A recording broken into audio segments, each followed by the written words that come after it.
Thank you for your time. My name is Betula, and this is Shooting from the Hip. Slim, how you doing? Doing really good. How are you? I'm excellent, thanks. So in today's episode of Shooting from the Hip, we're going to explore a subject that I find fascinating. It's Tummo meditation, and we're also going to talk about brainwaves and more specifically how the meditation actually influences the brainwaves. So, and again, it's to illustrate the point that you can make through something as simple as a pattern breathing practice that you can have this profound effect on your physical being, which translates into your mental being as well, right? So it's a subject that never ever gets dry, especially because of how much is invested into the subject in terms of study. So it's treated very seriously. So again, it only illustrates the real value in it. So I think what we'll do is I think we'll start by like defining or where the term Tummo came from. So in Tibetan Buddhism, Tummo is this fierce goddess of heat and passion, right? So now the Tummo meditation is a tantric practice for inner heat and development around the concept of this female deity. That's why it's named after her. But Tummo typically they translate it as inner fire, right? So the idea is that that you can it's hijacking your autonomic nervous system, where suddenly now you're controlling like things like your body temperature regulation, because that's the end result of the Tummo. So this practice is a kind of pranayama, which is an ancient breath technique that originates from yogic practices in India. So that if you think of that region of the world, Tibet, China, India, there's been a lot of like importing of ideas back and forth. So these aren't necessarily, they're not new ideas. They're old ideas that are new because here in the West we're just sort of rediscovering them, thanks to people like individuals like Wim Hof, who we will actually really dive into a little more deeply in a full episode of Shooting from the Hip. But just to say that Wim Hof, if you've ever heard of the Iceman, he uses a form of this type of breathing. It's his own version, but it's based on this Tummo breathing. So it generally involves sitting with a straight back, visualizing channels, and holding the breath in the abdomen for extended periods. And this is called like kind of like the reference to like when you're using a breathing pattern and then you do breath holds, call that vase breathing, right? So then applying a visualization of a fiery short stroke, or maybe using like a syllable on the navel where you say it aloud, but the focus is on the navel when you're saying it, and then you envision like fire climbing up your spinal cord. It's actually the visualization portion of the meditation, right? Because the meditation has two components: the breathing with the breath hold and the visualization. So those are, again, meditation can get fairly involved, but it can be super simple too. Like we illustrated, if you would have watched the episode on breath work and meditation, which we'll revisit that subject again and maybe focus like today on a specific form of it and explore one specific form more completely and stuff. So at any rate, according to Glenn Mullin, the tantric scriptures state that the tantric bliss experience in this practice is 100 times more intense than the ordinary sexual orgasm and gives rise to a special state of consciousness. So, and we're going to illustrate that further with, again, because of really well thought out clinical studies have demonstrated that how much of an impact it does have on consciousness. So it is a mind altering and consciousness altering, like ultimately practice, right? So, but it's interesting how how it correlates it with, because everybody understands the sexual orgasm because most adults have experienced it, right? So can you imagine now the intensity of the experience, like as a result of this form of meditation, where it produces a similar kind of experience for for the person employing it. So I gotta ask, like, does this even resonate with you in any real way, or are you just sitting there going like, okay, that's kind of interesting? It's very interesting. Some of it resonates, but at the same time, I don't know what it would be like to have that expression of feeling, because I don't know if it would be. Okay, because when you think about it, we go through the arousal process and the mechanics of sex that produce that ultimately it's this sense of to call it a sense of elation really kind of understates what it is, like the tantric breathing. No, the actual act of sex and then the orgasm, how intense the orgasm is, and now you're able to produce the intensity of that orgasm multiplied without the act of engaging in sex. So it's super fascinating in that regard, that you can achieve that effect without actually the mechanics of like sex being an issue, without even actually having requiring a partner, that you can do it entirely on your own, and you do it through a combination of breathing, breath holding, and then visualization. So watch out which friends you show that trick to. It's not a party trick, right? You can. You'd understand why somebody might just start chuckling as a result of that, right? Like but the idea is super interesting, right? Like that you can again produce this heightened state in yourself just through mental visualization and then breathing. So again, like I say, I find it kind of interesting that it's a thing that's real and it does exist. So the scientific investigation of and studies that on Tibetan monks by Western groups have demonstrated the effects of increased thermal power output using the forceful breathing technique that depends in part on meditative visualization. So now this ties right back into the Tummo breathing that we're talking about, and now that experience can elicit like you hijacking your own autonomic nervous system, because your autonomic nervous system controls like your blinking, your rate of breathing, stuff that we don't consciously pay attention to, and that includes your body's regulating its own temperature. And so now, as a result of this ecstatic kind of result of meditating and visualization, you're able to actually tap into the autonomic nervous system and then produce a very specific response out of the body, like to generate heat. So again, remember somebody like Wim Hof, who can spend 2 hours in an ice bath. I dare say I probably barely spend a minute, but I think for most of us, we'd find that incredibly discomforting, right? And yet, here's a way that you could be immersed in something like that and be completely resistant to it. So it's not out of the realm of possibility. Then it becomes something that you go, wait, everybody could learn to do this. And it makes me wonder, when you think about like 100 years ago, like, did they have central heating in buildings? No, they had stoves, and you'd warm up rooms and stuff like that, right? So think about it 500 years ago. So if you didn't have a fire going, or there wasn't some kind of stove, and you weren't burning something to generate heat,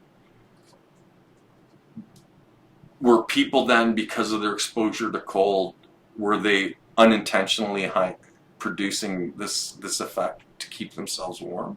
So think about like when here in Canada and the U.S., like when they were just frontier societies, and you had civilization only along the eastern coast, and then as soon as you moved into the interior, it's like you're kind of subject to the elements. Were people different or more robust or more hardy as a result of their physiology responding to the demand that, like, here, to keep them alive, it needs to be able to generate heat on its own, because clearly, so far, it illustrates that you can actually produce innately a warming effect so that you can be resistant to cold temperatures. So it makes me wonder then about, like, what it would have been like for people 100 or 200 years ago. Any thoughts? I was thinking the struggle of just being alive during those pioneer days must have been like terrifying. It's probably beneficial they have that little trick just to be able to stay warm. But here's the thing I wonder, because, like, again with Tummo, it's because the practice that they're able to draw this effect out. But if the stimulus was the environment, would it produce that effect in the individual too? I think so. Yeah, it might be fair to say. I think it's at least reasonable to say that the people that could, like, benefit from the state of being in the cold and then having that acute awareness, that increase in heat, like, those were probably the people who were more likely to be successful back then. Yeah. Okay. Agreed. So it could be in part of the natural effect of biology, that, like, the fact that they're able to hijack their autoimmune system, or their autonomic nervous system. Sorry. That because they're able to do it through the meditative practice, then we know that it's possible for it to be done. So then maybe you could, under the right environmental conditions, it would produce the same effect, right? Like, totally right. Unknowingly. So the people, right. So it's not that they would understand what they were doing; they just suddenly start feeling warmer, right? Like, yeah, they're like, oh, thank God. Okay, so in 1981, so, like, just to be clear, so, like, the study of this is not just in recent times. So, at that very least, we're talking about 42 years that researchers have been looking into it in a serious way, because they understand it, that it was an effect, and now they're able to tell you exactly what's going on, at least in terms of the physiology, to get the effect, to induce the effect. So this is stuff where it gets kind of really interesting, or where people go, come on, that can't be real. But it's super fascinating stuff. So Herbert Benson was a physician at Harvard Medical School, and he traveled to the Himalayas to take the temperatures of 3 Buddhist monks. And this study was done in 1982, and they were all experts in Tummo, and so they were, the monks had been practicing Tummo for about 6 years each, so that these guys aren't like Olympic level meditators. They're relatively new at it, but again, it illustrates that in a very short period of time, you can be hijacking your autonomic nervous system to do it. So it makes you wonder what else is hidden within our physiology and psychology that you could tap into as a result of this. But I digress. I should finish this. Okay, so they lived in barely insulated, unheated stone sheds. So we're talking about the conditions like 100 to 200 years ago. So that means you're largely exposed to the temperatures, the external temperatures. Their skin temperature was measured at different points, namely around the navel, lower back, chest, and the left forearm, and their fingers and nail beds and their forehead. The first monk's temperature increased by 5 degrees, almost 6 degrees, and registered in just under an hour's worth, so 55 minutes of the Tummo practice. And he raised the temperatures in his toes by 7 degrees, and the air temperature around him went up from 22 degrees to 23.5 degrees. So 1.5 degrees just outside of his body, like. So you go, it's kind of astounding, right? Like, oh, sorry to ask. Is that like a general temperature around his toes? In his toes, it's not. No, they took the temperature, like, like they placed the thermometer at right at the toe, right? So I whether he's curling his toe around the thermometer or not, I have no idea. No, I'm just wondering, because, like, if there's a drop in temperature and he's changing to his feet. Yeah, there's more examples of this, but that's why they took it from multiple parts of the body, right? So remember, right, like at his fingers and in the nail bed, the temperature went up by almost 6 degrees, 5.9 degrees Celsius it registered, right? And then it was 7 degrees at his toes, and the air temperature around his body immediately rose by 1.5 degrees and went from 22 to 23.5. So it's illustrating like the effect is real. So and that was just the first monk. And the second monk, he raised the temperature of his finger by 7.2 degrees, right? So again, it's more significant value than the temperature. But at his toes, he only did it by 4 degrees. He only raised it. So it's the extremities. And remember that when you get frostbite and stuff like that, when you're from exposure, it's usually the extremities that suffer the worst of the effects, because it's the parts of the body that get the least amount of heat, right? So now he's demonstrating that they're able to resist the damaging effects of the cold in their extremities, where there's the least amount of blood circulation, and then therefore it would be reasonable to think then it's the least amount of warmth getting into the digits, and yet here they are, raising the temperature and changing the air the air temperature immediately around their body, from 16 degrees to 19.2. If they're radiating heat at this rate, would they be able to keep their inner core still warm, or does it take from that? Okay, that's a really good question. I want you just to hold on to it, because we're actually gonna get to a part that's even more astounding than this. This is just the beginning, right? So you'll know when we're there, because it'll address what you're asking, right? Okay. So the third monk, they did the same thing, and he experienced a 3 degree increase in his fingers, 8 in his toe, and the room temperature went decreased from 20 to 18.5, and then it went back up to 19.1. So in the time that he did the breathing, because remember, they're doing the method of breathing while they're applying thermometers and stuff to take the readings. So it illustrates clearly that something's obviously going on there, right? These results showcase the practice of Tummo and can lead to large increases in the temperatures and extremities. That's significant, so that you could take your fingers from being the point where now they're susceptible to damage from the cold, to now that's not an issue anymore, that it's not a threat. And remember, I don't know if you've seen severe frostbite, but it blackens the tissue, because it destroys the tissue, that becomes necrotic and it dies, and basically either has to be removed or falls away, right? So can you imagine then now that's no longer, you don't have to worry about losing toes and fingers, right? Because as a result of being able to do this. So anyway, so we'll get on to another study from 2013 by Kozhavanokov. So forgive me if I mispronounce that name, or any of the names that I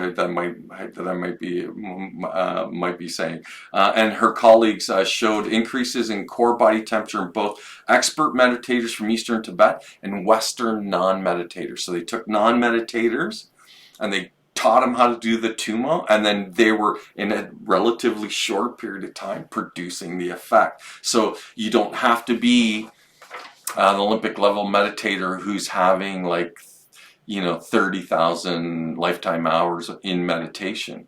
We will address that in a moment, but it clearly demonstrates that even then somebody who's got no experience in this can produce the effect, right? So again, that means anyone listening to this, and each of us, we could, under the following the right methodology and stuff, be able to produce the effect in ourselves, right?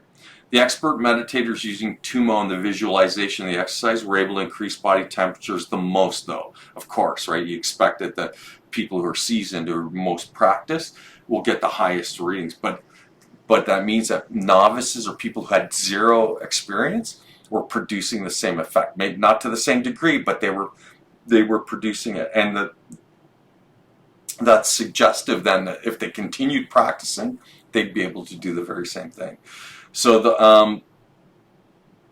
Maria Kozahevanikov is a neuroscientist at the National University of Singapore and Massachusetts General Hospital, who also holds an appointment in radiology at Harvard Medical School. So these are really credited.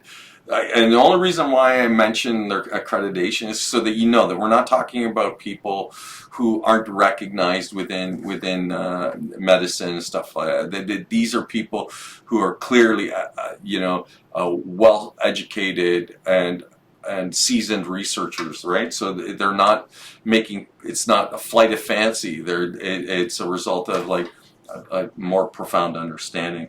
So the Harvard Gazette ran an article that said meditation changes temperatures by William J.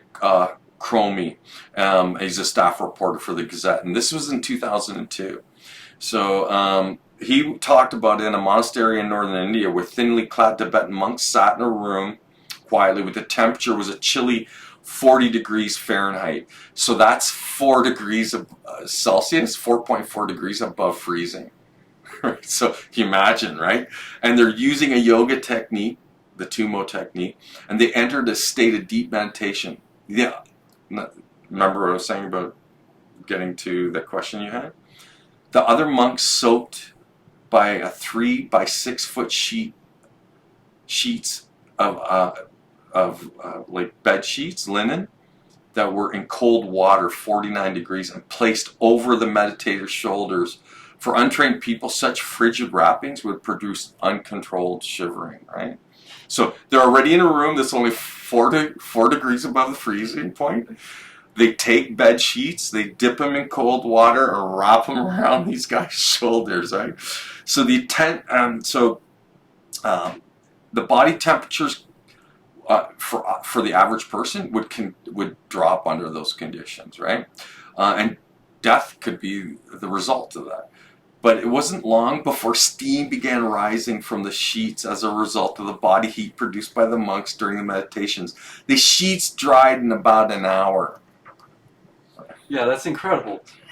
See, I was wondering, the general body temperature doesn't go down if you put it in one area, but if they're wrapped in blankets, and not only wrapped in blankets under 5 degrees Celsius, they're heating it up, drying it out using their body. So that means that it's system wide. That means that they're able to elevate the temperature. So I think that what they were doing was illustrating when they took the measurements, it was just what was the increase that was happening in the extremities, but it didn't really address the overall, like how their body temperature was rising. But if you're listening to how the temperature of the room changed by a degree or two. That was also interesting. Right, that's a result of maybe it being system wide, right? So you'd have an incredible warming in the extremities, but in the core and stuff like that, you'd have an increase of only a couple of degrees, or I guess it would be more significant if it was heating up the air around the body. Yeah, like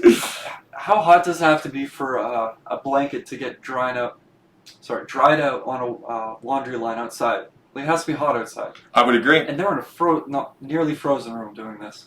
Yeah, so it's kind of like... if I don't know you, I would say you're insane. It's not happening. But it's all there. But and here's the thing, right? Like, most people would go, like, it's bullshit, that's just crazy, it's nonsense. But why would a peer-reviewed researcher take the risk of losing their tenure and losing their position for some fallacy and stuff like that? Yeah. And so then if they clearly recognize and see that there's something important or significant going on that's worth investigating and trying to understand, right? So and again, it speaks to how fantastic we are as humans.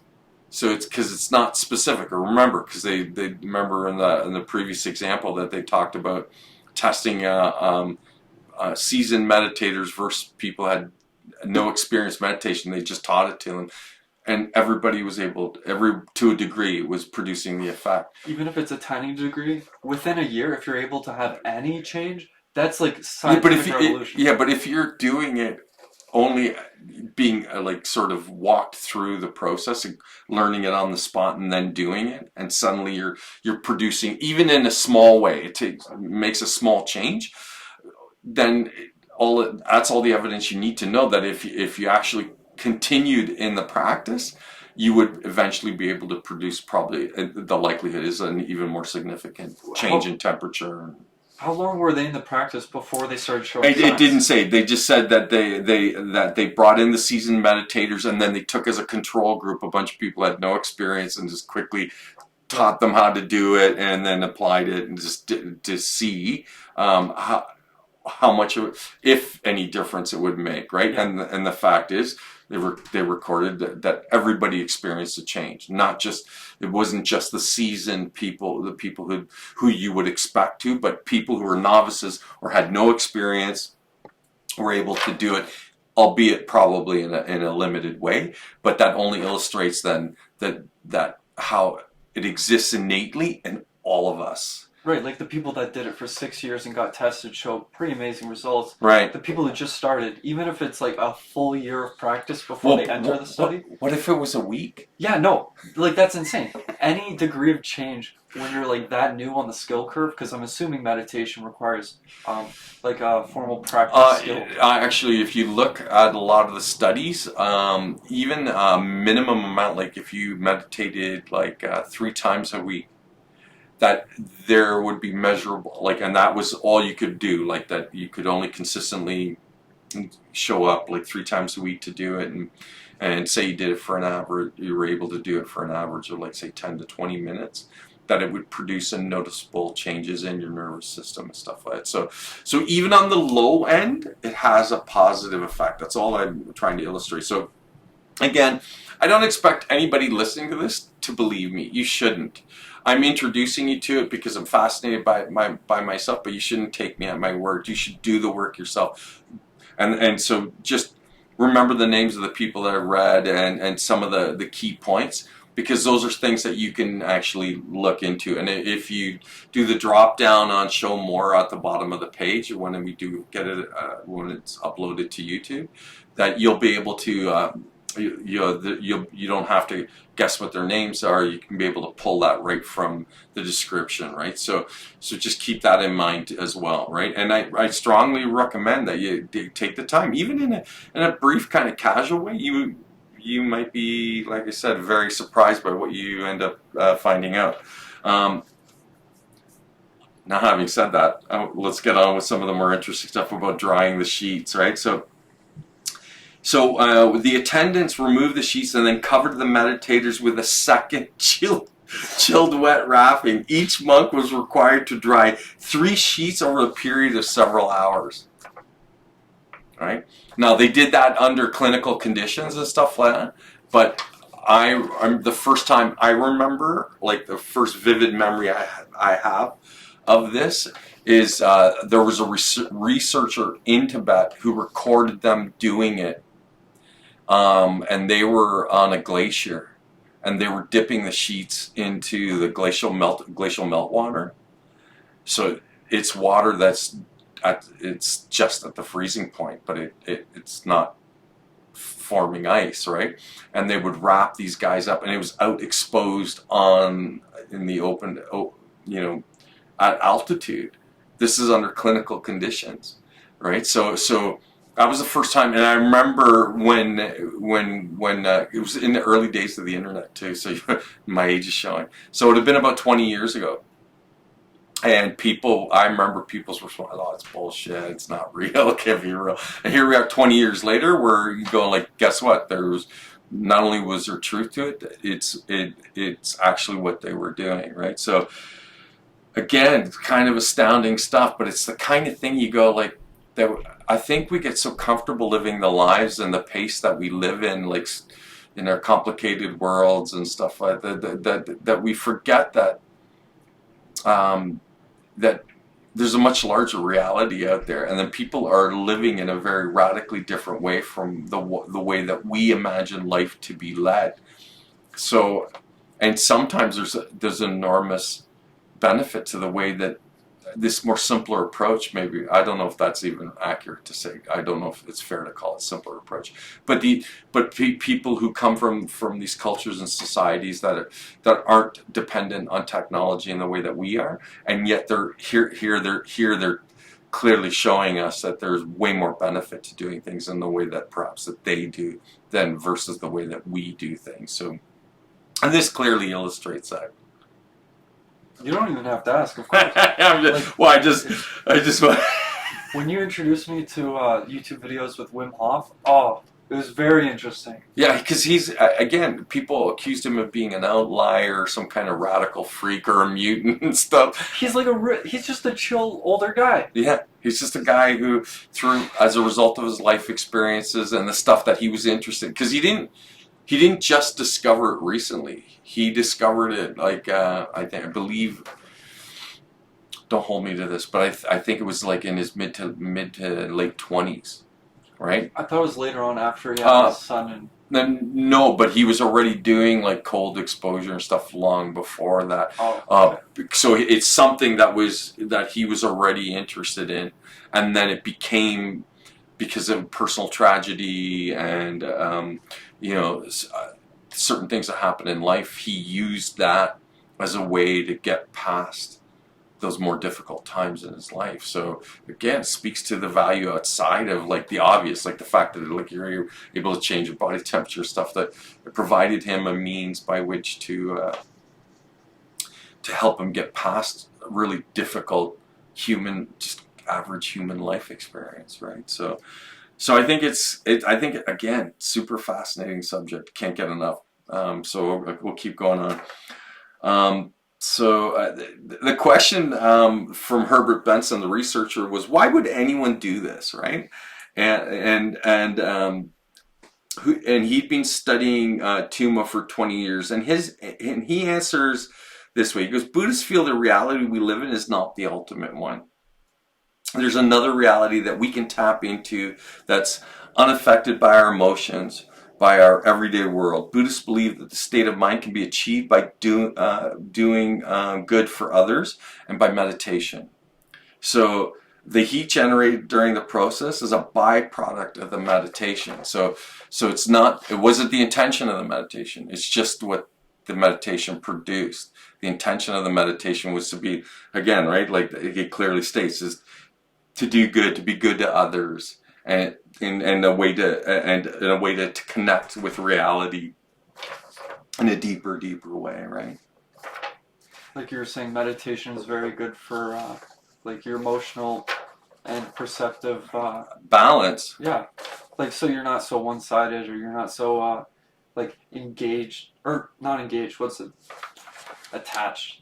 Right, you're very engaged. You're more engaged, maybe. Right, but you're not. Attached. But you're because attachment implies that it's not connection. Connection is where you recognize like that there's no separation. Where attachment is all you can see is your separation. Everything's about you, right? Based on how much you're invested in whatever it is that you're attached to, right? So even though some would argue that, well, it kind of sounds like you're talking about the same thing. It's a fine line, agreed. But those are two distinct things. Being connected and having attachment are not the same things. If you're attached to something, it's like, think of dependency. So dependency is never viewed as something beneficial, and that's what attachment is. It's dependency, but it's it's a form of selfishness, a self-centeredness, right? It's an extension of that, right? So you're invested into the things that you own, and then therefore you're owned by those very things. Whereas the researcher Herbert Benson is talking about is how that they're trying to connect with a much larger reality beyond the life that they experience from day to day, right? So that because they're aware that there is an ultimately much greater reality to experience, but you can only experience it by connecting to it, not being attached to it, right? So that help? Yeah, like we can live through our emotional and physical state. This meditation is very interesting. How it changes your physical body. It also changes your emotions attachment, or your attachment to your emotion. And there's also that spirituality part to it, So then, which I have a hard time distinguishing. okay, but it's fair to say you're right. So then so here it hits on everything that's a concern for most people. So their physical health, their emotional health, and their psychological health. And you could do it within a week. And you can do it. So then here's a fair question. Then why isn't it widespread? Why isn't everybody doing it? Well, because people are too attached to the way they do things, right? Because remember, people will derive comfort from something that's uncomfortable or painful for them because they're acclimated to the pain. So then it becomes like a security blanket. So they'll endure that because they're comfortable with that. Because what they fear more than that is the unknown. Because at least they know what to expect, right? Yeah, I'd rather go to Wendy's and get a burger and maybe not feel so great, because at least I know they'll make it better than I can make a burger. You know, something like that. That's a horrible example. But it illustrates the point, though, kind of. It does illustrate the point, right? Thank you. Okay, that was funny. So anyway, this Herbert Benson is, just to be clear, that we're not talking about some random kind of kook or somebody who's just like, I'm on the internet, I know everything. Everything on the internet is true. Believe everything. Believe it all. So anyway, Herbert Benson is Associate Professor of Medicine at the Harvard Medical School and President of Mind Body Medical Institute at Beth Israel Deaconess Medical Center in Boston. So he firmly believes that the study of these advanced forms of meditation can uncover capacities that will help us to better treat stress-related illnesses. So that's why there's an investment into the research into this subject. Because particularly now with mental health issues on the rise, especially post-COVID, but they were always on the rise, and it is partly in part because of the type of complex Western society that we're living in. So here was a way that here's something that doesn't require medication of any kind, and then you'd be able to at least, or in conjunction with medication, be able to address psychological issues, right? So we commented about how it hit everything, like that you can benefit emotionally, psychologically, and physiologically. So it's good for your physical health, for your mental health, and for your emotional health, right? So, and it's clear that they recognize it. That's why they invest the time and energy to try and figure this stuff out. And so then the average person was clearly illustrated by the example of the Tummo meditators that they were doing in that clinical study where they brought in non-meditators and taught them how to do it and go, okay, let's see. That, guess what? In a relatively short period of time, the average person can learn not only to do this, but then to be experiencing benefits. And it's like I said earlier, even if you only did it, say 3 times a week for like 5 minutes to 10 minutes at a time, so it's not even a half hour for the week, you could expect, it would be fair to expect like some kind of benefit, as opposed to not doing anything of any kind, or using conventional ways of like dealing with stress. You drown yourself in alcohol or drugs of choice and stuff like that, so you don't have to face your reality. Whereas with meditation, you're facing it and then deconstructing the stress it creates, so that it no longer produces that negative effect in you, right? So that alone makes it worth all the effort that you could possibly put into it to manifest it, to make it a real thing. So Benson also developed this relaxation response, which he describes as a physiological state opposite to stress, right? So it says as a result of the research, it was created this way that's kind of like, it would be a Western medicine version of meditation without calling it meditation, right? But it's essentially the same thing, right? That like, and when we talked about it in meditation and breath work, we tried to demonstrate that there's so many different ways that you can do it, and that ultimately the ultimate goal is to be able to carry over what you're doing in the practice into virtually everything that you do, right? And that's why some you don't necessarily have to use a formal methodology, like that you could apply it in, you know, gardening or walking, that you can be mindful, present, and that you can produce that, it can produce that relaxing effect. So it's just a matter of making the effort to do it, right? So is there any comments you'd like to make? Oh, I keep thinking about how people say take a 10-second. Oh, to pause. breath. Yeah. Take a breath. There's value to it. There may be value to that. Like that's like way more than just like, you know, hitting the pause button for a second, right? At least being able to hit the pause button, that's a great reason to meditate. Like, to have I'm assuming meditators have a more clear state of mind. They're less stressed out. Well, I mean, that's clearly what he's trying to do, right? That's Herbert Benson, right? So and you know, when you think about this relaxation response that he's talking about, that he employs and stuff like that, which is, I guess it's just it's influenced heavily by, you know, the studies that he's done on meditation, and then his method or meditation can be, you can characterize them by decreasing the metabolism, the breathing rate, the heart rate, blood pressure. All these things respond. So if they're peaked out, and then you go into this breathing technique and stuff like that, and it brings them back down to base, like whatever, you know, the base operating levels that they should be at. That's de-stressing. That's, at least in terms of physically, if you're resetting your metabolism, your heart rate is going into a more of a rested rate, your blood pressure drops, your breathing rate slows.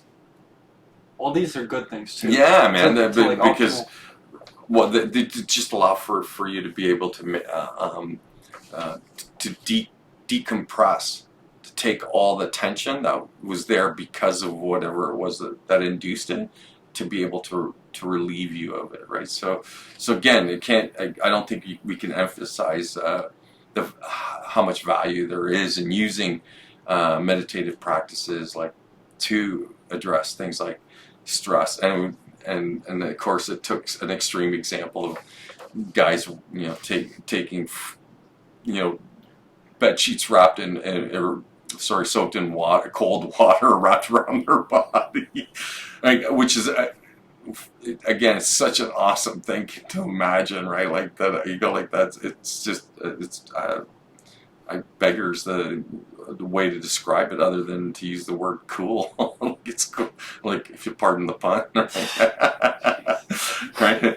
So he and others have amassed evidence that it can be that those suffering from illnesses caused by exacerbated by stress can use to treat anxiety, mild and moderate depression, high blood pressure, heartbeat irregularities, excessive anger, insomnia, and even infertility.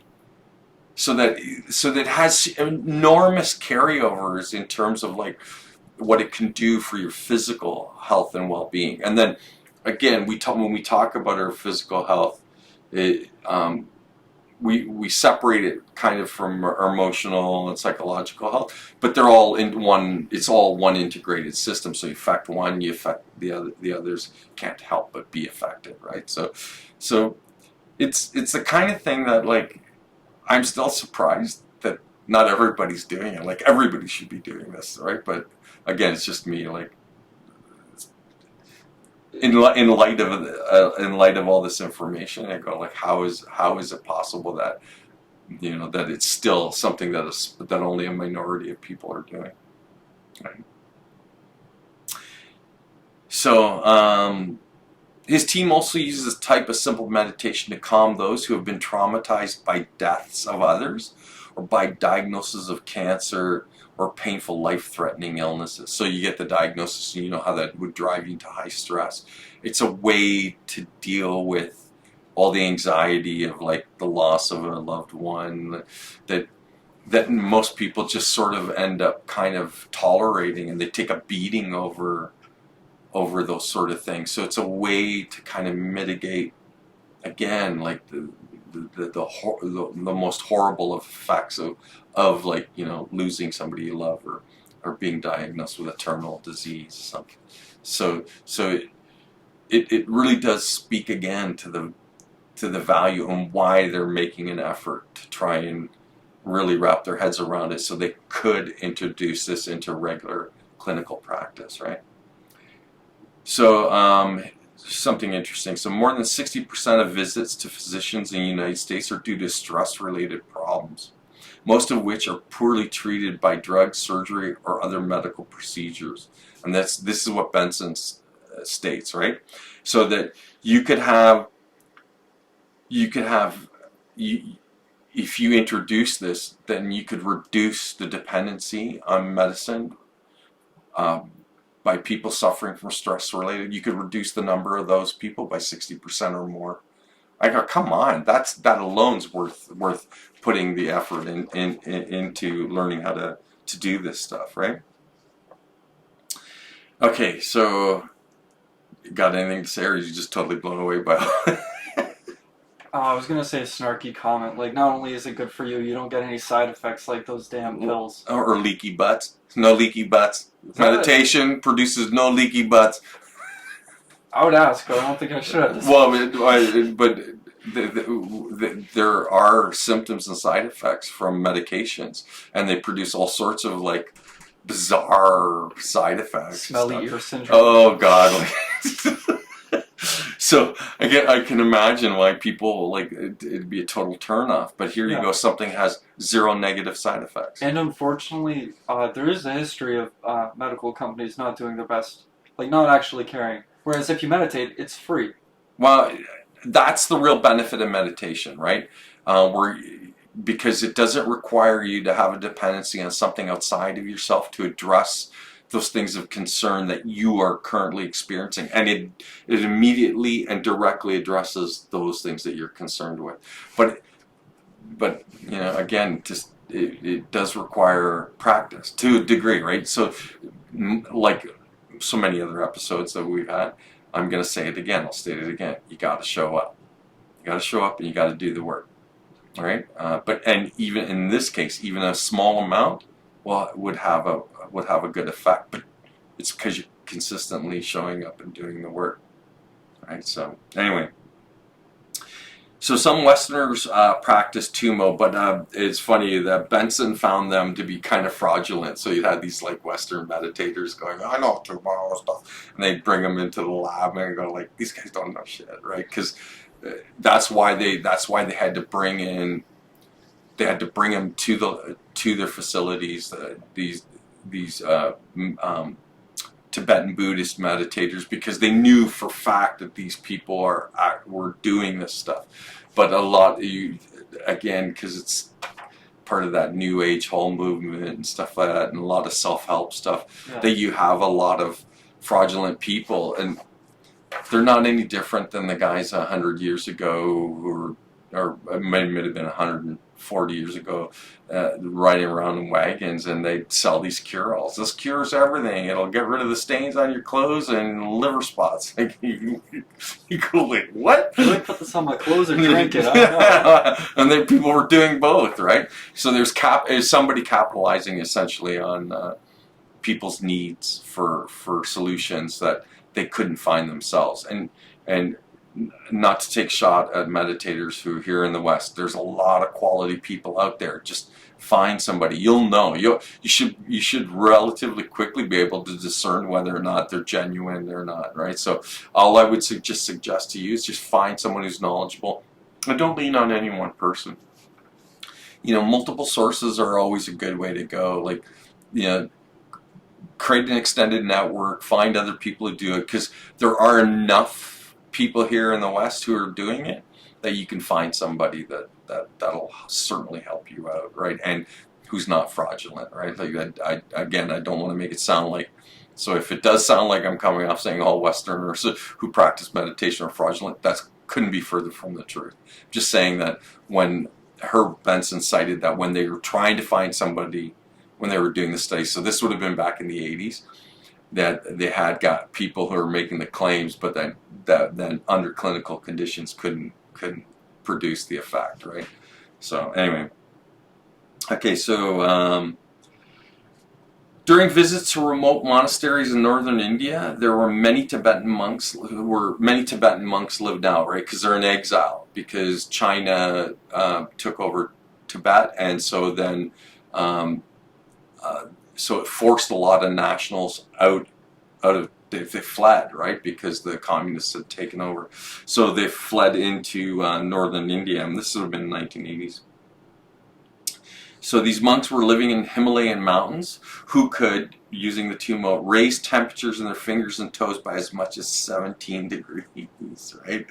So it's significant. I mean, we've kind of gone through that. That again, it's fascinating, the idea that you could hijack your own physical being, and then by doing that, like, how much could you right the ship by your own personal effort?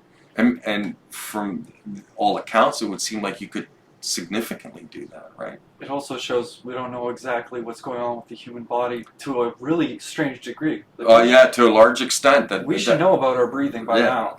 Well, you would think, right? But and again, because the scientific method really does require, like, you constantly testing to see that if there's a veracity to whatever it is that you're testing, and then you have to find a way of implementing it. Like, it's one thing to do it in a place like northern India where the culture supports it and stuff like that. You're going to come here to North America or rock and roll lifestyles and go, yeah, you need to meditate. You could see where people might just give you the finger, right? Yeah, just toss a Molson Canadian. Yeah, like, get out of here, right? Like, they were astonished to find that these monks could lower their metabolism by 64%. Right. So to give context to that, to give you perspective, metabolism or oxygen consumption drops only by 10 to 15% when you're sleeping. And these guys, while they're awake, were dropping the requirements and the metabolic functions by 64%.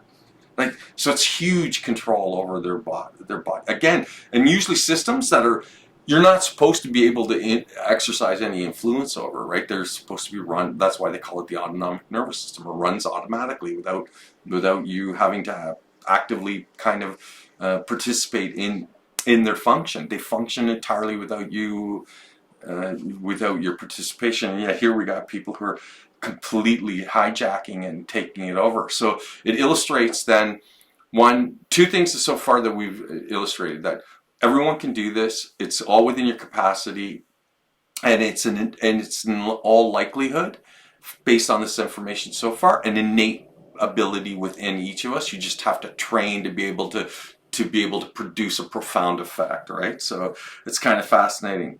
There's and if you do, check this out. And if you do just a simple meditation, you can change your the oxygen consumption and your metabolism by 17%. So if you just use a simple, say, like breath-based, like you're taking, just take that moment to pause, and you just breathe slow and relax and stuff like that, you can change the metabolism by almost 20%, 17%. So it's what their studies showed, right? And having well oxygenated blood changes a lot of different things too.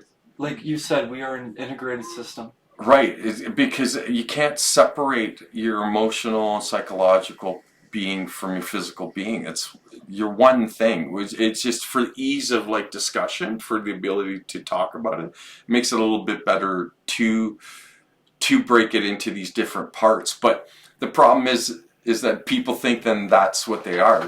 They like it like a car. Well, it's the engine, it's this, and we're not component pieces. We're wholly integrated machines. So that the level of complexity to have a machine that's so completely integrated that you can't separate one system from the other, it's kind of fantastic. Borderline miraculous. Borderline miraculous. Hey, that's my nickname. Borderline? I meant borderline, whatever. In 1985, the meditation team made a. This is when I first discovered it, right? So it predates the internet, but it made the like news, right? Like local news and stuff, like as a personal or no, what do they call it? An interest segment, or a human interest story, right? Because the news used to do that all the time, have a human interest story, something just kind of unusual stuff. Squirrel on a jet ski, guy in a lake. Yeah, so, weird stuff like that. So they had a video that was running, that started running in that time. It's monks drying the sheets with their body heat, and they documented monks spending winter nights on rocky ledges 15,000 feet high in the Himalayas. They sleep out took place in February and a night of the winter full moon when temperatures reached 0 degrees Fahrenheit. So this is Fahrenheit, not Celsius. So that means that 0 degrees Fahrenheit is somewhere in Celsius, like minus 20 or some shit like that. I think that even worse. It's colder. Well, it's absolutely frigid, right? And all these guys are wearing are woolen or cotton shawls, so like those prayer robes that they wear, and the monks would just fall asleep on the rocky ledge.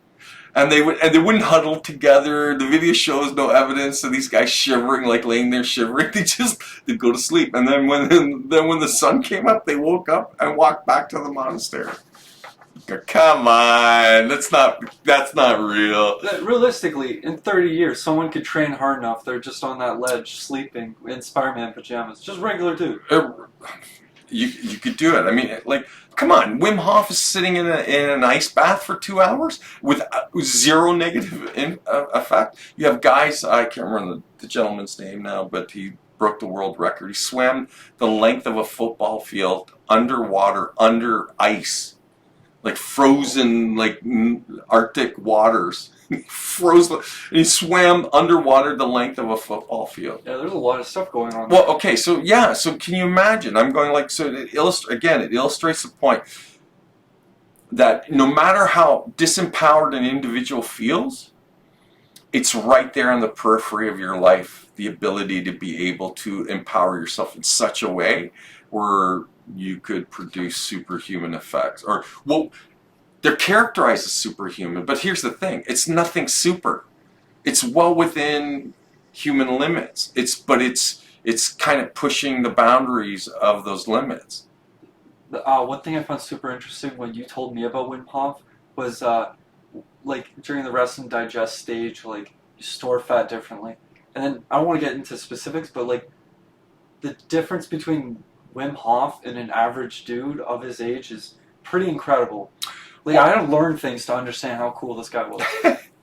We're going to explore. We're going to take a really deep look at him in one of the episodes, but I don't want to get too sidelined because we're still haven't even gotten to the brainwave stuff, like how much, like again, how significant that is. So everything that you've heard so far, you think it's mind blowing. Wait till we get to brainwaves. By the way, we're at the 58-minute mark, so we probably have some time. Well, I don't want to spend another hour doing this. So having said that, we'll just get on with it. Okay, so working these isolated monasteries and the foothills of the Himalayas proved extremely difficult for some of these, because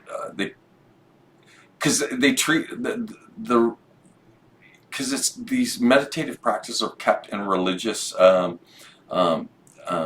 context, right? So then they become closely guarded secrets that they're kind of leery with sharing with Westerners. So it's taken a long time for the Western researchers to develop relationships with them to be able to explore this stuff. But again, like I said, you can clearly see the dates. They've been at it now for close to 40 years, 37 years.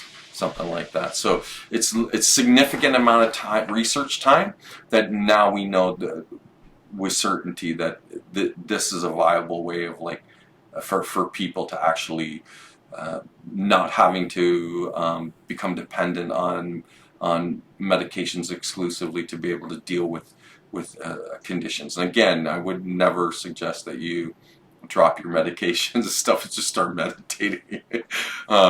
Please, seek out consultation and good sound judgment when you're looking into this stuff. But clearly it illustrates that this could be something that you could use as an adjunct to what you're already doing, and that you and your life may benefit immensely from. Okay, so having said that,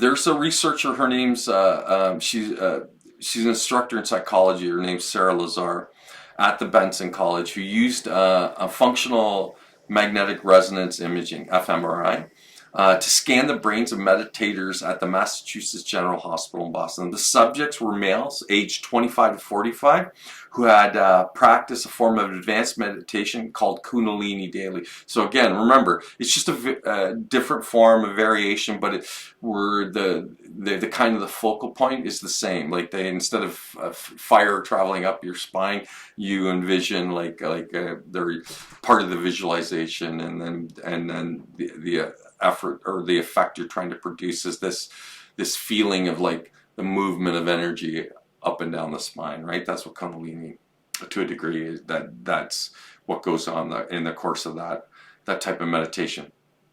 In these experiments, the obstacles of cold and isolation were replaced by the difficulties of trying to meditate in a cramped, noisy machine. However, the results published in May 15, 2000 issue of the journal Neuro Report turned out to be significant, and this is how significant.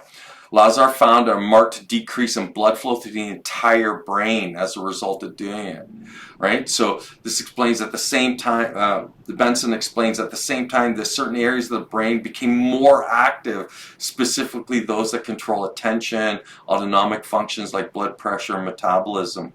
In short, she showed the value of using the method to record changes in the brain's activity during meditation, so that you had reduced blood flow, but you had enhanced brain function, right? Like when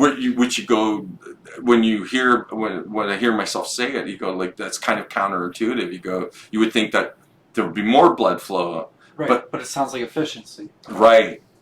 100% spot on. Okay, so the researchers brought in 3 months experienced in Tummo to a Guinness estate in Normandy, France. The monks practiced for 100 days to reach their full meditative capacity. So these are like really proficient meditators.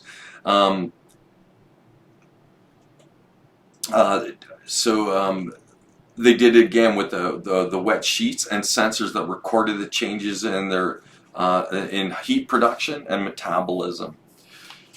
Benson feels sure that that's number.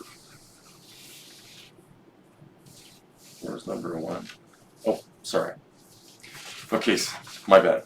So Benson feels that the attempts to understand advanced meditation will lead to better treatments for stress-related. His hope is that the self-care will stand equal with medical drugs, surgery, and other therapies that are now used to alleviate mental and physical suffering, along with nutrition and exercise, and mind-body approaches can be part of self-care practices that could save millions of dollars annually in medical costs. Like, it's kind of significant, right?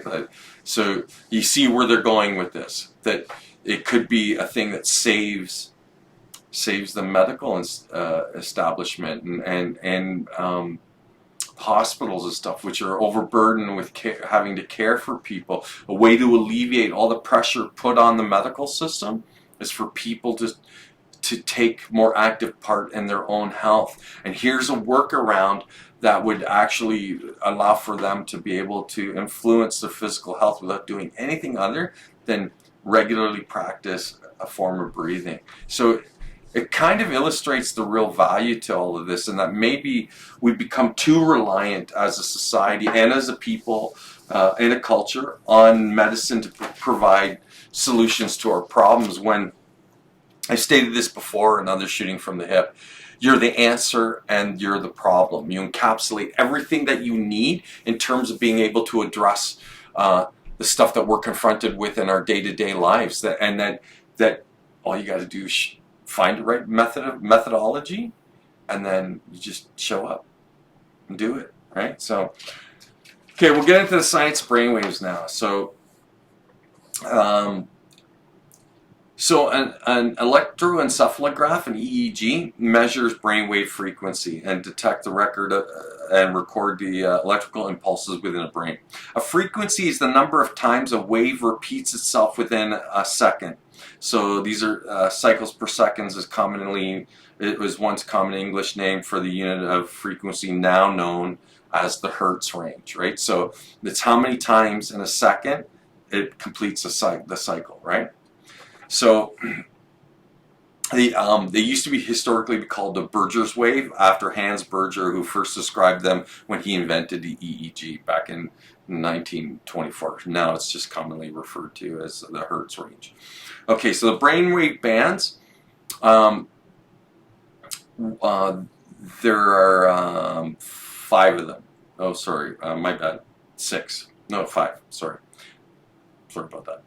So we'll start with the lowest range. So it's delta, and delta is like 4 or less hertz, right? And then there's theta, and it's 4 to 8 hertz range, and alpha, which is 8 to 12 hertz range, beta 12.5 to 30 hertz range, and then gamma, which is 30 to 100 hertz range. Okay, so I know it's all out of context, but if you just bear with me, we'll quickly get you up to speed, and then we'll dive into to explore exactly what it may or may not mean, and how the meditation. Again, all of so far, everything in the conversation is illustrated and demonstrated that that you can have a profound effect on the way that you function as a human being just by some things as simple as breathing. Right, and being a little more thoughtful and mindful in your approach to breathing. Okay, now having said that, so delta is that 0.1 to 3.5 hertz range. That's like, again, there's a slight variation because it's not like it's exactly at 3.5 and you're out of delta or at 4 or stuff like that. That's the acceptable range, right? So that's why they don't. You'll see if you do searches, you'll see like variance and numbers by like it's usually by 0.5 or something like that, right? It's not usually significant, but so the delta brainwaves are deep dreamless. It's the brainwaves you experience during deep dreamless sleep or non-REM sleep, trances, or being rendered unconscious, and it does occur in deep sleep. Right, so the increased delta waves in order to decrease the awareness of the physical world. So it's the thing that allows for you to kind of separate from the experience, the bodily experience of reality. Right, so when you get into that deep sleep, right. So the information and the speculation is that it allows us to access information in our unconscious mind through delta. Right, So having said that, moving on, we'll move on to theta, which is 4 to 8 hertz range, and the underlies various aspects of cognition and behavior, including learning, memory, spatial navigation, and many animals, connected to creativity, intuition, daydreaming, fantasizing, and a repository of memories, emotions, sensations, and is a part of deep meditation. So it's the waking state. It's like, so the moment you're reading something, you're thinking about what you're going to do next, that's the theta range. That's like, the day-to-day functional kind of, but it also it does pair hand in hand with the meditative process, right? So, so it's wakefulness, and it relates to sleep, and it relates to the subconscious mind. So it's the totality of like your thinking. Delta's like when you're completely shut down, but theta's when you're awake, present, and even on your way to like passing out and that sort of thing, or in a deep relaxed state, right? Okay, so alpha is physically, mentally relaxed, enhances overall sense of relaxation, appears to be the bridge from consciousness and subconscious. Is a common brain state, and when a person is alert but not actively processing information. So that means like when you're watching TV, you're in the alpha, you're doing homework, right? It's fairly relaxed, it's mundane activity, there's not like stress or anything, you're just doing stuff, and you're present in the way that you're doing stuff. that's what it means when they say physically and mentally relaxed. It's just that you're not under pressure to perform. You're just doing stuff, right? I'm guessing the next brainwave you're going to bring up is one that's a more excited state. That's right. That's it seems where like these values are very directly related to like how aware, how involved you are. You can be at the lowest bar, you're very asleep. Yeah, you're rendered completely unconscious, right? Like it's a literal definition of the delta state. So beta, which is 12.5 range to about their 30 hertz range, state associated with waking consciousness, alertness, but agitation and excitement. So it's the stress. It's the range where now you're like you're experiencing stress, right? And problem solving, task focus are a part of that experience too. But it's where it's the more negative effects of it, like where you're like there's a concern for what you're doing that's resonating, maybe not in exactly a positive way on you, right? So and there are 3 ranges within the beta range, right?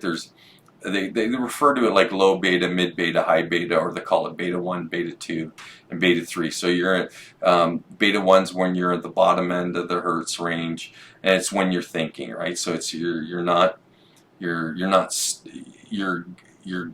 working yourself up. It's the thinking that leads up to you getting worked up, right? And then beta 2 is when you're engaged in the activity and focused on the task. You're really it's an effort now. You're applying effort to do something. So then typically it's a mild kind of stress, right? Right, so these 3 states might be how we are every time we're awake, really. No. Alpha is how we are most of the time when we're awake. It's where you kind of relax. You're like, you get up, go to the bathroom. You go, you're moving around and doing things like in your day-to-day function. So it's a relaxed physical state, and you're engaged and stuff like that. But there's no pressure. Beta's where there's pressure. Now, beta is demonstrating pressure, and theta is that kind of cognitive, kind of it lends very a lot to like things like meditation and prayer and stuff like that, where it's very introspective kind of brain waves, right? So high beta is when you're excited, anxious. It's usually associated with new experiences or having complex thoughts that might produce stress. Oh, like, oh my God, if this happens, that means this. You ever catch yourself doing that? Oh, love doing Yeah, okay. So you're just amping up the stupidity. But once you exceed that 30 hertz range, so now you're out of beta and you're into gamma, it's increased cognitive enhancement, heightened perception, easy learning, attention to detail. It's easy problem solving. It assists in memory recall, like suddenly like real acute memory. I've often heard it referred to as super consciousness, right? So why does that even matter? And how much is it? And before we get into achieving like that gamma state, the average person, we experience gamma, but we experience it in a spike that lasts usually like a fraction of a second. So it's think about like when you think about your favorite thing that you love, and then you have that moment, that'll be a spike in gamma. But it only lasts for a fraction of a second. Or when you're actually like, so if you're thinking about your favorite thing and it spikes it, and then when you're doing your favorite thing, it'll produce that, but only a spike. You'll only experience it in really short spikes. Why is that significant? So I'm going to lead into why that's significant, but I'm going to start with, if you're at all really interested in this subject of the brainwaves and the effects of meditation, I'm going to recommend this book. It's a bit of a dry read, but it's so deep and so interesting. It's an incredibly deep dive. The book's called Altered Traits. It's Altered Traits: Science Reveals How Meditation Changes Your Mind and Body. It's a book that was published in 2017. And it was written by scientific journalist Daniel Goleman and neuroscientist Richard Davidson.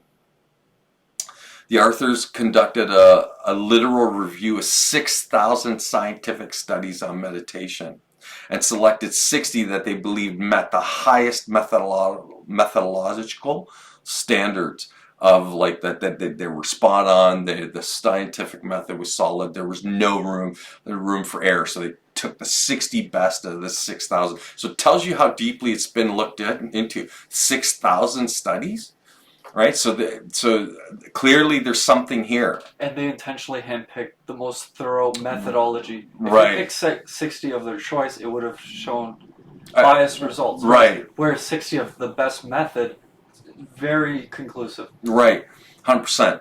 So you can imagine then the conclusions are probably fairly sound, right? So I'm just going to read what Daniel Goleman said, and I'm going to quote him, right? What was stunning was the Olympic level meditators. These are people who have done up to 62,000 lifetime hours of meditation. Their brainwaves show gamma very strong all the time as lasting trait, not just a matter of what they are doing.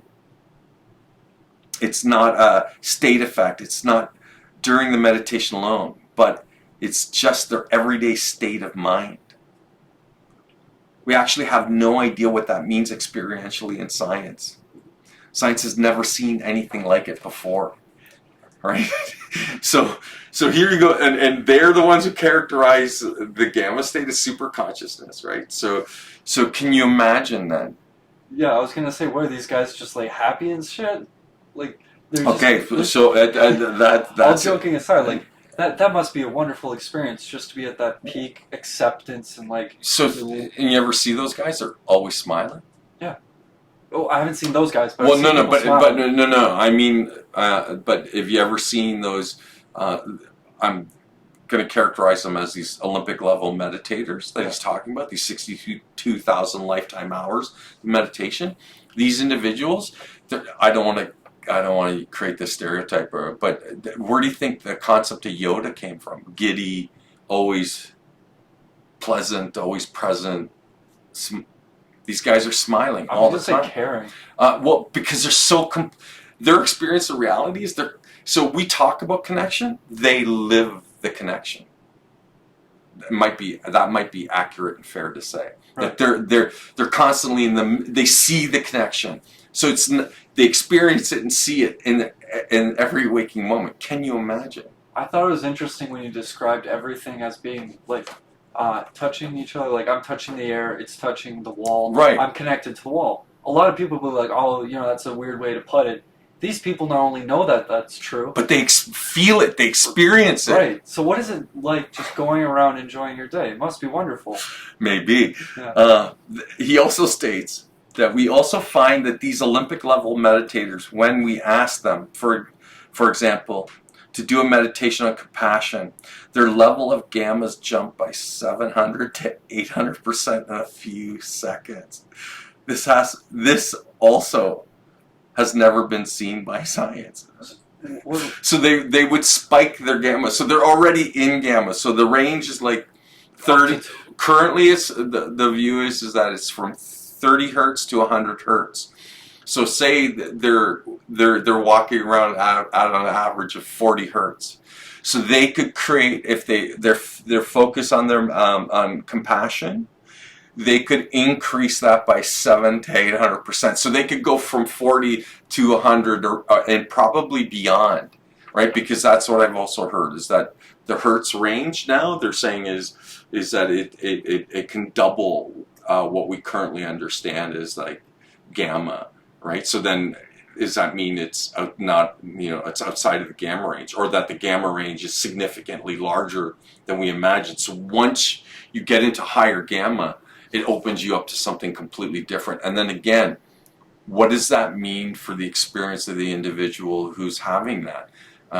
And so here's this range that now you could go from like being completely dialed in to somebody who's just able to manage their stress better. I'm like, I go, wow, man, like plus. Yeah, there's so much to say. I think it's funny. It's like, oh, we want you to meditate and focus on compassion. like compassion, wonderful feeling. What did it produce? Awesome stuff. And yeah, but think about again what it did in terms of the increase of the biological function, right? So and that's it was it was the EEG reading, right? The electroencephalograph reading. So it spiked it by 700 to 800%. That's kind of fucking astounding. That's like taking a really good pill that you know is gonna work. It's just like, yeah, no, I knew it was gonna work. They're getting that same potent response. So I'd like to finish up with his statement. So what we have to assume is that the special state of consciousness that you see in the highest level of meditators is a lot like something described in the classical meditation literature centuries ago, which is that there's a state of being which is not like our ordinary state, sometimes called liberation, enlightenment, awake. Whatever the word may be, we suspect there's really no vocabulary that captures what that might be. The people that we've talked to and this Olympic level group say it's a very spacious and wide open sensation. You're prepared for whatever may come. We just don't know. But we do know it's quite remarkable. And that's Daniel Goleman, right? So I highly recommend you read the book. For me, it was a page turner. And okay, admittedly, it's all science and stuff, but the implications. So think about what he's talking about: liberation, enlightenment, being awake, and not what all the people walking around claiming they're woke. Are you? You only are, according to this, if you're producing this kind of gamma state. So I sincerely doubt anyone who's making the claim or claiming that they're woke. When I hear people talk about vibes and how they feel like they resonate, I'm like, nah. Well, you can get a sense of something, and it doesn't, not to invalidate it, but Right. but the moment you start articulating like that, it sounds disingenuous. Right. It seems like it's the mask you're trying to throw on. Yeah, like you're trying to convince everybody that that's what you are. I don't. And the impression I get from what Daniel Goleman said here is that they're not trying to convince anybody of anything. They just don't care because they're too tied into the experience of whatever enlightenment may be, which to us, remember, the term that they use to describe it is super consciousness, but we use it as a term to sort of like to exemplify that state, but it doesn't really tell us anything about that actual state.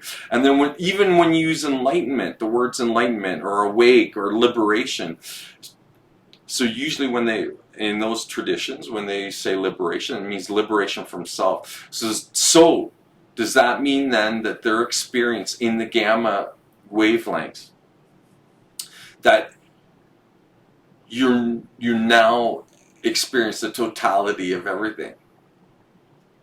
I've heard of oneness before in like theology, maybe. So maybe it's actual oneness. Maybe you're experiencing everything, everything. Even if it's not like total connection, if they have this sense of oneness just from their own like five senses. Well, this transcends your senses, right? Because like it's enhanced cognitive function. So could we suggest that our mind interacts in ways we don't yet understand? Well, I think it would be fair to say that, because I think it transcends like whatever the limitations of that. So let's say for the sake of argument, for each sense you have, it ties you into 1% of the total of reality. So, and you can never exceed the limitations of those senses. There's only 5 of them. But in achieving that cognitive state where like you're in a constant gamma brainwave, that now you're beyond that 5 sense limitation. So it has nothing to do with the senses anymore, because it's purely mind. It's purely mind. It's purely consciousness. So what if you end up experiencing like all of reality, like as say like 20 or 30% of it in the gamma state or more, right? What then is that experience like? So, and we're trying to make sense of it, and we only use 5%. I say a 5% level of awareness of the totality of reality, but they might be experiencing reality like 30 or 40% of reality in just from where they are. So then they must remember how he described it, that it's very spacious, wide open. So, and we know that if you ask physicists about what an atom looks like, in our minds we have that two-dimensional diagram where we always see it like the circles and stuff. The Bohr right. But we know that that's completely, again, it's just a two-dimensional representation. It's not what the actual is. Every atom is enormously spacious. There's tons of space in between each atom. And the electron is distributed too. Right. So then in that understanding, when they describe that state of being wide open and very spacious, are they experiencing atoms directly? So then would everything appear like this massive, to them, would they experience it like this massive mist or a massive cloud? like I'm grasping at words, right? And Goleman clearly stated, he goes, there are probably not any words in our vocabulary that would accurately describe what we're trying to talk about, and yet here we are trying to wrap our heads around. No, I got the words to describe. Absolutely wild, bro. Wild. It's wild. You know how like long-standing traditions have this. I think you wanted to talk about this in another podcast, like orgasm. Yeah, we're gonna Wilhelm Reich. We're gonna get on to that. We're gonna do a deep dive on that, but I don't want to get I don't want to detour to that now. Okay. So we'll talk about that at a later time. I'd like to stay focused on this for a little bit longer. So what I'd like to go so far as to say is that what's clear is that for even somebody starting now, they're not going to be able to maybe produce 62,000 lifetime hours of meditation. Like you'd probably have to start when you were 8. Right, and probably get till you're my age, in your 50s, right, to be able to produce that effect. Or there's a window, right? So maybe what if it's only 10,000 hours, and then with every hour after 10,000 hours, you just make it easier and easier to be able to have that wide openness, the enlightenment, the liberation, the very spacious kind of sense of reality, where you're kind of more tuned in a way into the subtleties of reality, and then you're not frightened by anything because you see everything for what it really is. Like again, I couldn't presume to know what that's like. All I know is that I'm in a constant state of struggle to try and have a better grasp or understanding of what's going on around me. So what if it's the ultimate understanding? So here I'm making all this effort to understand, and what if it's effortless understanding that you just know? Would that be a fair way to describe it? I'm wondering if they would have this sense of knowing, or they would have this sense of being okay without knowing. Because no, because you could right now be in a place of not knowing and being okay. I think it's deeper than that. I'm perfectly comfortable with not having answers, but it doesn't. I don't feel more connected because I'm comfortable with the discomfort of not knowing. All right, so maybe it's not that. Maybe it is knowing. Maybe it's, and that in that knowing, if they know, they're not saying. You know why they're not saying? Because it doesn't matter.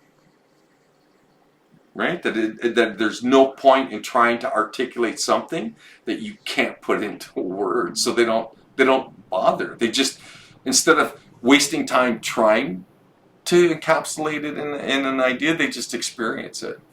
They smile, they be happy, they enjoy life. Maybe that's what it is. Those traditions or those myths of like the Aboriginals of Australia, they talk about the dream time and dream walking and stuff. And there's there is a tradition of mysticism here in the West and across Europe and the Western world, where things like telekinesis, psychokinesis, and telepathy.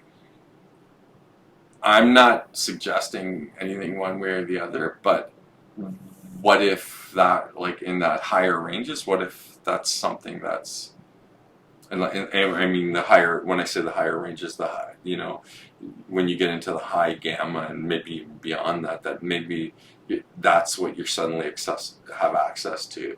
And then the question, because it becomes, if it's like Tummo, if Tummo, the byproduct of doing the meditation, produces the warming, the lifetime result of meditating produces the constant gamma state. What if it unintended consequence of that is that it provides you the capacity to do those things, but that's not why you do it. All right, you do it. That's not the reason why you do it. So then they just remain. They are humble before all of creation, because maybe they have a more profound sense of connection to all of creation. I was gonna say, meditation just providing you that ease of mind, like that could be such a benefit. Yeah, and that's available, accessible to all of us. You don't have to be like these Olympic level meditators. You're saying even within a week, 3 practices, you'll see a difference. Yeah, and it's free. Yeah, and it's nobody's free. Profiting off you. You know, 100%. So the real question, it becomes like, then why are we not doing it? If any of this is all true, and there's real value in it, and you can see the value in it, then why aren't you doing it? I would say too many people don't understand. You got to do the work, then you see the enjoyment in it. Then it's. Well, I think I very often hear that the journey is the reward. So maybe that's the point too. That these Olympic level meditators, a point was to undergo the journey, and so arriving wherever they are isn't nearly as important as the experience of getting there. And so then maybe that it's never ending. Maybe that once you get there, then you simply continually do it, right? So that's, I live my life that way, and I've said it many times before. I wish like if you make wishes, this is something I would have loved to have been formally introduced to in my 20s. Instead of discovering it in my late 40s, right? If you're in your late, I've been doing it for 13 years. Yeah, so it's over a decade. Yeah, so I would have been my mid 40s when I started doing it, right? So and it, because it took that long to kind of like clue in that maybe there's something else more significant. And it's not like it's not that nobody's hiding the information from you, but for you to get a real sense of it means having to pour through tons of it. And remember, when I first got into this, part of me was skeptical, like that maybe it's just all bullshit, right? But what if it's not, right? That was always the underlying thread. What if it's not? What if there's something substantial to this? What if it's way more meaningful and deeper than anything you've ever experienced? Which, much to my pleasant surprise, it's proven to be true. But I'm by no stretch of the imagination am I an Olympic level meditator, right? I was going to say 10 years is a long time, and it seems like... Well, it's 13, actually, to be fair. Yeah, to be fair. But knowing you for as long as I have, I was going to say you have a lot more composure now, more than anything. It's like... Well, because remember, I came at this broken. Yeah. I was horribly broken, and I was trying to mend the damage, trying to undo everything, the outcome from everything that I experienced leading up to that. So this was the way for me to right the ship. So you can use whatever euphemism you want to express, like the healing or the personal healing, but that's what happened. I came from a place where I was no longer whole. I was really fractured, and I was really hurting too. So, I understand when people express like how stressed out they are. I really do relate. I understand. I understand really, really deeply. It was a big part of my personal experience, especially 15 years ago, right? So now it's no longer part of my experience. Now I'm on to more interesting and bigger and better things. And meditation is a huge part of my day, right? So for me, it's something that I don't ever intend of getting away from. I'll be on my last day. I'll do it that day. Right? I will do it before I expire that last day. I will do it because it's just now it's part of who I am. So I don't stress about it or anything like that. But I don't think about worry about doing it. It's the first thing I do when I get up in the morning. Right? And then I commit the time to it, and I make sure that I have adequate time to do it. So I never shortchange myself on it. Right? And I highly recommend to everybody who's listening that if you're suffering at all, you feel broken even in a small way, that you have the ability to undo all of that entirely on your own. And all you got to do is show up and do the work. Right? Just show up and do the work. Can I get a time check? How long are we in? 1 hour 36 minutes. Okay, that is the perfect time to call it to close. And I just want to thank everybody for coming out. Thanks, Slim. I appreciate you being here. This was, yeah. Question everything, especially this video. Oh, right on. I was going to finish with that. Oh, I wrote it down. Yeah. But just to be again, I really can't stress it enough that you all have the ability. Everyone, you have the ability to fix whatever ails you. You can do it. And I truly believe in it, and I truly believe that you can. The question is, do you? Now, having said all that, question everything, including yourself, and remember, become a renegade individualist, humanist, critical objective thinker who meditates. Love you all. Thank you for your time.